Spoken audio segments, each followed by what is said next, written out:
Seulement 117 millions d'euros pour Bradley Barcola, est-ce que c'est mal vendu? Oui, je dis 117 millions d'euros parce qu'on parle partout de 140 millions d'euros, mais c'est bonus compris. Les bonus, t'as pas non plus la certitude de les voir débloquer. Et d'ailleurs, aujourd'hui, on sait même pas de quoi ils sont constitués. Autant dire que c'est un peu cavalier de parler de cette somme et de pas prendre la partie fixe qui est garantie.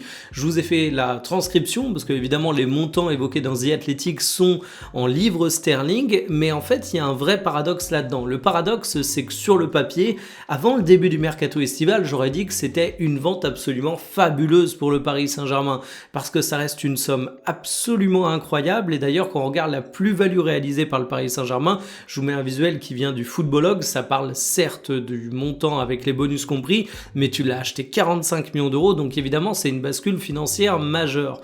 Reste qu'en attendant, vous n'êtes pas sans savoir qu'au cours de ce mercato estival, on a vu des transferts de fous. Je vous mets les 10 plus gros transferts jusqu'à présent au cours de cet été. C'est pour la partie fixe et sans bonus justement, donc il faut comparer ça avec 117 millions d'euros pour Barcola. Par exemple pour Diomandé, on a le fixe à 125 millions d'euros. Bon ben voilà, Barcola il est à peine plus cher que Boady. Savigno, n'en parlons même pas, c'est un montage honteux. Morgan Rogers c'est plus cher. Alors oui, Barcola va avoir 24 ans, mais Rogers comme Anderson, ça n'a pas 19 ans non plus. Et je considère que Barcola, il a quand même un sacré CV. Certains vont le considérer comme un remplaçant au Paris Saint-Germain. Je suis vraiment pas d'accord. C'est un titulaire bis. Ses minutes de jeu le montrent. Il joue quasiment 3000 minutes de jeu cette saison, 3600 la saison précédente. Il y a des titulaires qui jouent moins que ça.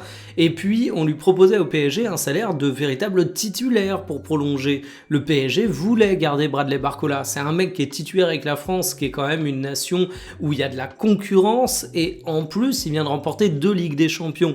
Donc franchement, le CV, il est ultra carré. Je me dis, ouais, c'est bien vendu de la part du Paris Saint-Germain. C'est d'ailleurs un transfert que je trouve bien négocié parce que Barcola, il avait envie de partir depuis un moment.